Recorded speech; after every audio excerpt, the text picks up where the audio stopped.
काही जखमा शरीरावर नसतात, तर त्या मनावर असतात आणि मनावरच्या जखमा वेळेने भरतात असं म्हणतात. पण काही जखमा वेळेसोबत अजून खोल जातात. ही कथा आहे विहाची, एका अशा स्त्रीची जी आजही जगत होती, पण जगण्यापेक्षा फक्त श्वास घेत होती. तिच्या चेहऱ्यावर हसू होतं, हातात संसार होता, घरात माणसं होती, पण मनात फक्त एक न संपणारा भूतकाळ होता. ती वर्तमानात जगण्याचा प्रयत्न करत होती, पण तिचं मन अजूनही कालच्या आठवणींच्या दरवाजाजवळ उभं होतं, जिथे प्रेम होतं, विश्वास होता आणि मग अचानक सगळं संपलं होतं. विहा खिडकीजवळ उभी होती. बाहेर पावसाच्या सरी कोसळत होत्या. आकाश काळवंडलेलं होतं आणि तिचं मनही. तिच्या हातात गरम चहाचा कप होता, पण कपातून निघणारी वाफ जशी हवेत विरून जात होती, तसंच तिचं आयुष्यही कुठेतरी विरून गेलं होतं. विहा, किती वेळ तशीच उभी राहशील? असा आईचा आवाज आला. तिने मागे वळून पाहिलं. आई तिच्याकडे पाहत होती, काळजीने. आईला माहीत होतं, पाऊस पडला की विहा हरवते, कारण पाऊस म्हणजे तिच्यासाठी आठवणींचा ऋतू होता. काही नाही आई, असंच. ती हलकसं हसली. आईने दीर्घ श्वास घेतला. हे हसू खोटं आहे, हे आईला ओळखायला फार वेळ लागला नाही. तिचं लग्न झालं नव्हतं, वय 30च्या उंबरठ्यावर होतं. नातेवाईकांच्या नजरा, लोकांचे प्रश्न. काय गं, अजून लग्न नाही? कोणी आवडलं होतं का? तू इतकी सुंदर असूनही अजून लग्न नाही? हे सगळं ती वर्षानुवर्ष ऐकत होती, पण कोणालाच माहिती नव्हतं तिने प्रेम केलं होतं, खूप खोलवर. इतकं की त्या प्रेमानंतर तिच्या मनात दुसऱ्यासाठी जागाच उरली नव्हती. अल्पेश तिच्या आयुष्याचा न संपणारा अध्याय होता. ती साधी, शांत, अभ्यासू, तर अल्पेश खट्याळ, हसतमुख आणि सगळ्यांचा लाडका होता. त्यांची पहिली भेट झाली ती लायब्ररीत. ती पुस्तक शोधत होती आणि वरच्या कपाटातील पुस्तक काढताना तिचा तोल गेला. तेवढ्यात कोणीतरी मागून हात पकडला. मागून हात पुढे केला, सांभाळून, नाहीतर पुस्तकाऐवजी तूच खाली पडली असतेस. ती घाबरून मागे वळली, तर समोर अल्पेश होता. त्याचे हसणारे डोळे, ओठावर मिश्किल हसू आणि आवाजात एक सहजपणा होता. थँक्यू, ती थोडी लाजत म्हणाली. थँक्यू? एवढंच? कॉफी तरी मिळायला हवी होती. तो डोळा मारत म्हणाला. विहा पहिल्यांदाच हसली आणि थोडी आश्चर्यचकित झाली. आता त्या दिवसानंतर भेटी वाढल्या. कॉलेजच्या कॅन्टीनमध्ये, लायब्ररीत, बस स्टॉपवर, तर कधी प्रोजेक्टच्या निमित्ताने. त्यांच्यात हळूहळू मैत्री झाली आणि मैत्रीचं रूपांतर प्रेमात झालं. अल्पेशचं प्रेम वेगळं होतं. तो मोठमोठे वचने देत नसे, तर तो फक्त छोट्या छोट्या गोष्टी करत असे. विहाला थंडी वाजली की स्वतःचा जॅकेट तिच्या अंगावर टाकणे, तिचा वाढदिवस लक्षात ठेवून पहाटे मंदिरात घेऊन जाणे, ती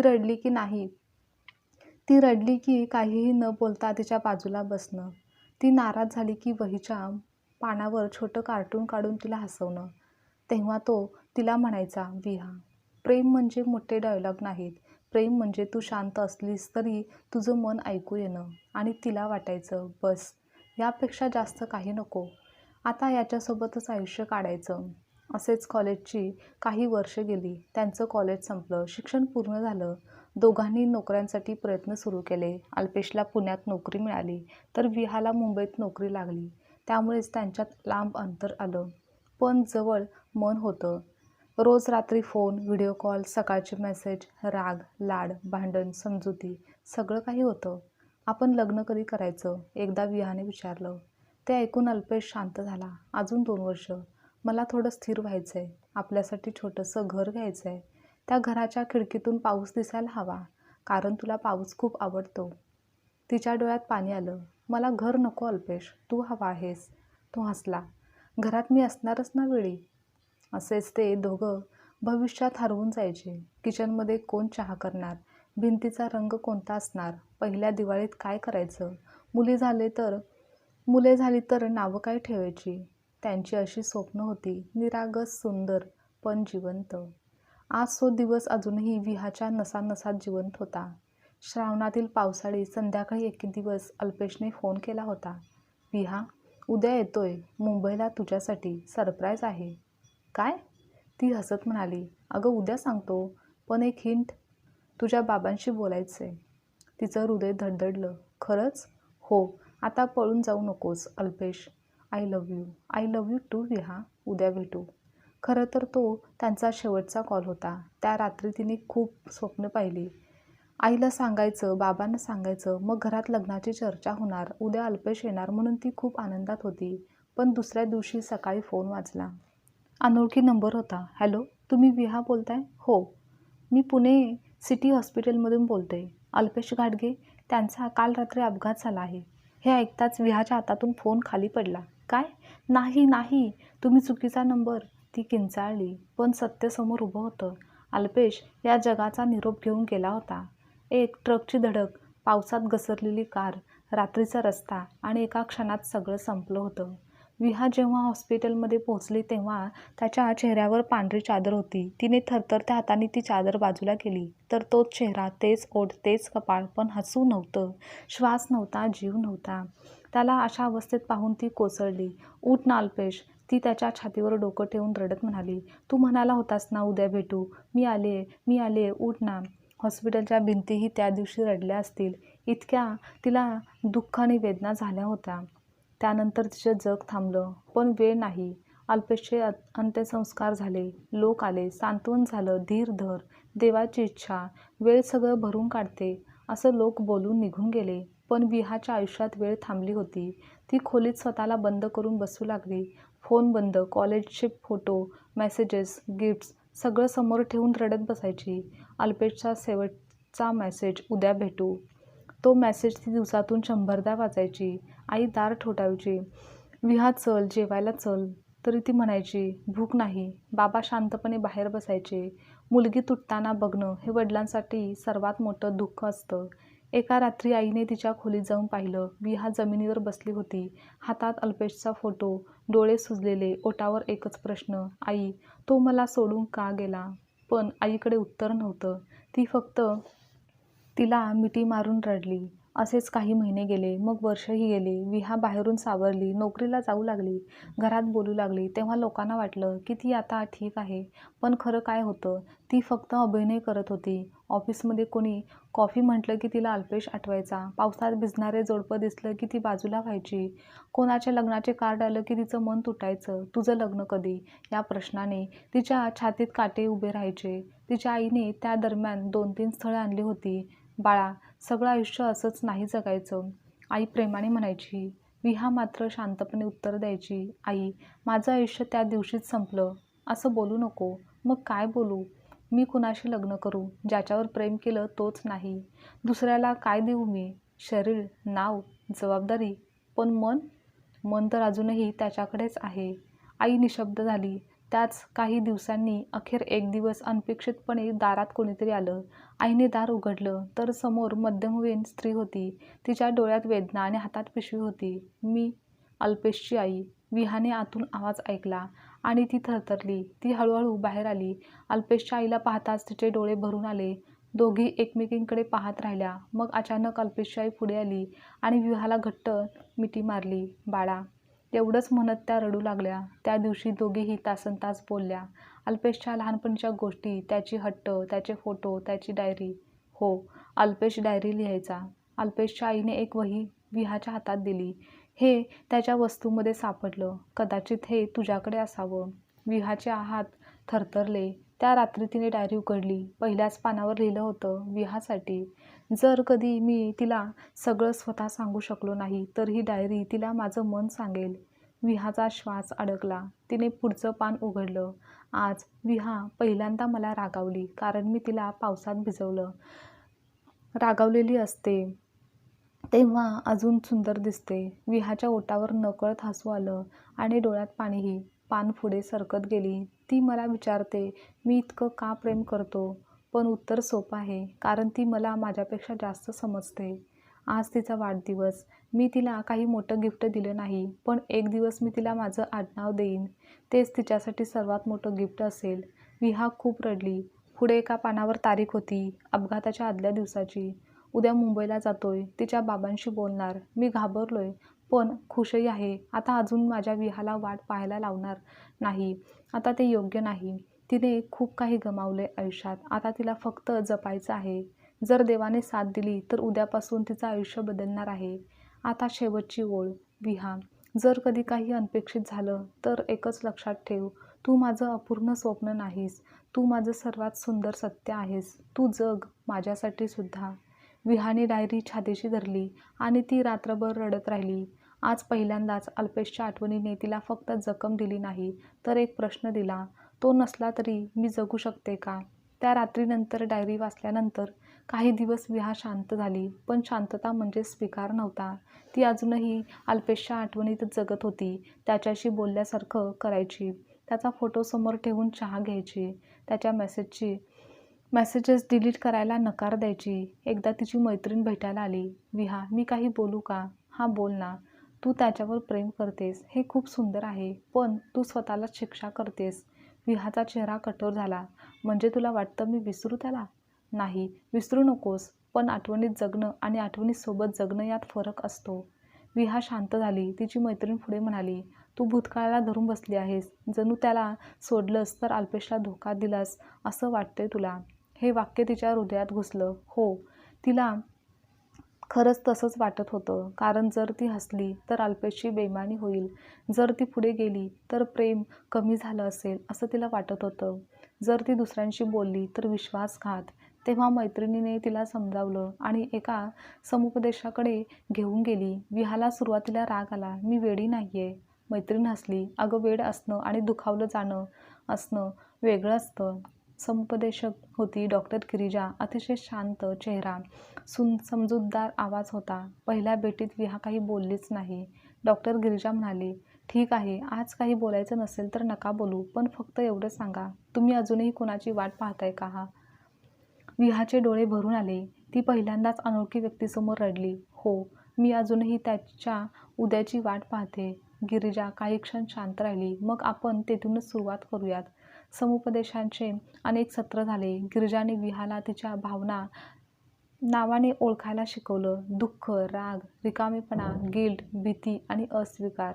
विहा, तुम्ही त्याला विसरत नाहीये, गिरिजा म्हणाली. तुम्ही त्याच्या जाण्याचा अर्थ शोधताय. त्याच्यानंतर एक दिवस गिरिजाने तिला एक काम दिलं. अल्पेशला पत्र लिहा. जे कधी बोलता आलं नाही ते सगळं लिहा. मग त्या रात्री विहाने पांढऱ्या कागदावर लिहायला सुरुवात केली. पत्र. प्रिय अल्पेश, तू गेला त्या दिवशी माझा श्वास चालू होता, पण जगणं थांबलं होतं. तुझ्यावर रागही आला, कारण तू वचन दिलंस आणि पाळलं नाहीस. मला एकटी सोडलंस, पण मी तुझ्या उद्यात अडकून राहिली आहे आणि मी आज जगलेच नाही. तुझी आठवण जपताना मी स्वतःला हरवून बसले, पण तुझी डायरी वाचली आणि पहिल्यांदाच वाटलं की तुला माझं रडणं नको होतं, तुला माझं जगणं हवं होतं. पण मी तुला विसरणार नाही, कधीच नाही. पण आता तुझ्यासोबत चालणं शिकेन, तुझ्या मागे अडकून नाही. तुझीच विहा. पत्र लिहून झाल्यावर विहा खूप रडली, पण त्या रडण्यात पहिल्यांदा हलकं होणं होतं. असाच काळ पुढे सरकत होता आणि त्यासोबतच विहा आता थोडी बदलली देखील होती. ती पुन्हा चित्र काढू लागली. तिला आधीपासूनच पेंटिंगची आवड होती. अल्पेश नेहमी म्हणायचा, तुझे रंग तुझ्यासारखेच आहेत, बाहेर शांत, आत खोल. विहाच्या मैत्रिणीने तिला एका आर्ट वर्कशॉपला पाठवलं. तिथे तिची भेट झाली चैतन्यशी. तो विदूर नव्हता, दुःखी चेहऱ्याचा नव्हता, फार बोलका नव्हता, पण तो ऐकणारा होता. पहिल्याच दिवशी त्याने विहाच्या कॅनव्हासकडे पाहून विचारलं की तू इतके ग्रे शेड्स का वापरतेस? विहा ते ऐकून चकित झाली, कारण लोक तिच्या चित्राचे कौतुक करायचे, पण असा प्रश्न कोणी तिला विचारलेलाच नव्हता. कारण रंग फसतात, असं ती शांतपणे म्हणाली. यावर चैतन्य हलकंसं हसला. हो, कदाचित, पण ग्रे ही कायम राहत नाही. त्यात थोडासा निळा मिसळला की आकाश तयार होतं. विहा काही बोलली नाही. पुढच्या काही आठवड्यात त्यांची ओळख वाढली. कॉफी, आर्ट गॅलरी, तर कधी फक्त शांतपणे बसणं होतं. पण चैतन्याने कधीच तिच्या भूतकाळात जबरदस्तीने डोकावलं नाही. एक दिवस विहाने स्वतःहून विचारलं, तुला माझ्याबद्दल काही जाणून घ्यायचं नाही? तर तो म्हणाला, तू सांगशील तेव्हा ऐकेन, कारण जबरदस्तीने उघडलेली जखम पुन्हा रक्ताळते. हे ऐकून विहाच्या डोळ्यात नकळत पाणी आलं. एका संध्याकाळी पाऊस पडत होता. विहा आणि चैतन्य कॅफेत बसले होते. खिडकीबाहेर पावसाच्या सरी, आत कॉफीचा सुगंध. तेव्हा विहा अचानक म्हणाली, माझ्यावर कुणीतरी खूप प्रेम केलं होतं. चैतन्य शांतपणे तिच्याकडे पाहत राहिला. ती पुढे म्हणाली, तो आता नाही आणि मी अजूनही कधीकधी तिथेच अडकते. ते ऐकून चैतन्यने फक्त एवढंच विचारलं, तू अजूनही त्याच्यावर प्रेम करतेस? विहाने मान खाली घातली. हो, कदाचित, किंवा त्याच्या आठवणींवर, हे माहिती नाही. चैतन्याने कप बाजूला ठेवला. विहा, मला तुझ्या आयुष्यात कोणाची जागा घ्यायची नाही, कारण काही माणसांची जागा घेतली जात नाही. पण जर कधी तुला वाटलं तर तुझ्या आयुष्यात नवीन जागा बनवायला मला आवडेल. हे ऐकून ती स्तब्ध झाली. हे प्रेमाचं मागणं नव्हतं, तर ते स्वीकाराचं आमंत्रण होतं. त्या रात्री विहा खूप विचार करत बसली. तिने अल्पेशचा फोटो हातात घेतला. तूच सांग ना, मी काय करू? ती फोटोशीच बोलली. मग तिने अल्पेशची डायरी उघडली. शेवटची ओळ पुन्हा वाचली. तू जग, माझ्यासाठी सुद्धा. आणि तिचे डोळे भरले. दुसऱ्या दिवशी ती अल्पेशच्या स्मशानभूमीत गेली. तिच्या हातात पांढरी फुले आणि मनात असंख्य शब्द होते. ती थडग्याजवळ बसली. अल्पेश, मी तुला विसरायला आले नाहीये. मी तुझ्यापासून पळायला आले नाहीये. मी फक्त तुझा हात सोडून नाही, पण तुझ्या आठवणींचं ओझं खाली ठेवायला आली आहे. असं बोलून ती रडत होती. मी खूप थकली आहे. तुझ्यावर प्रेम करताना नाही, पण तुझ्या नसण्याशी रोज लढताना. आता मला जगायचंय, तू जसं म्हणाला होतास तसं. तेव्हा वाऱ्याची एक झुळूक आली आणि तिच्या चेहऱ्यावरचे केस हलकेसे उडाले. जणू काही कोणीतरी म्हणालं, जा, जग. त्या दिवशी तिने एक गोष्ट केली. तिने अल्पेशचा शेवटचा मेसेज डिलीट केला नाही, पण त्याला सेव्ह करून ठेवला. कारण काही गोष्टी संपवल्या जात नाहीत, त्या फक्त मनाच्या एका कोपऱ्यात आदराने ठेवतात. असेच काही महिने गेले. विहा आता हसायला लागली होती. खरंच आईला तिच्या चेहऱ्यावर पुन्हा जीव दिसू लागला होता. बाबा तिला बागेत फुले लावताना बघून शांतपणे हसत असत. माझी मुलगी परत आली, असं ते म्हणायचे.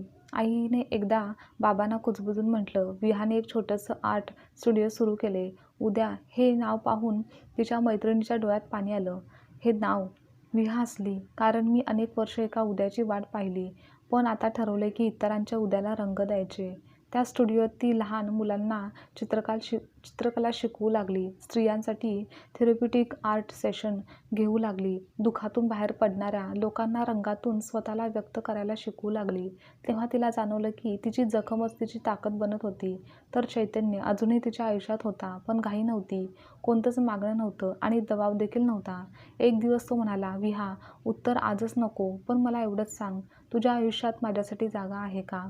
विहा बराच वेळ शांत राहिली. मग ती म्हणाली की आधी मला वाटायचं प्रेम एकदाच होतं आणि जे हरवलं त्यानंतर सगळं संपतं. पण आता समजलंय, प्रेम परत येतं, फक्त त्याचा चेहरा बदललेला असतो, त्याची भाषा बदललेली असते, आणि महत्त्वाचं म्हणजे ते आपल्याला मोडत नाही, तर ते हळूहळू सावरतं. चैतन्याच्या डोळ्यात चमक आली. म्हणजे? तो हसत म्हणाला. विहा हलकसं हसली. माझ्या आयुष्यात तुझ्यासाठी जागा आहे, पण त्या जागेत भूतकाळाची सावली देखील असेल. चैतन्याने तिचा हात हातात घेतला. सावली असली की प्रकाशही असतो. तिच्या डोळ्यात पुन्हा अश्रू आले, पण यावेळी ते दुःखाचे नव्हते. त्यानंतरच्या 1 वर्षानंतर विहाच्या स्टुडिओचा वर्धापन दिन होता.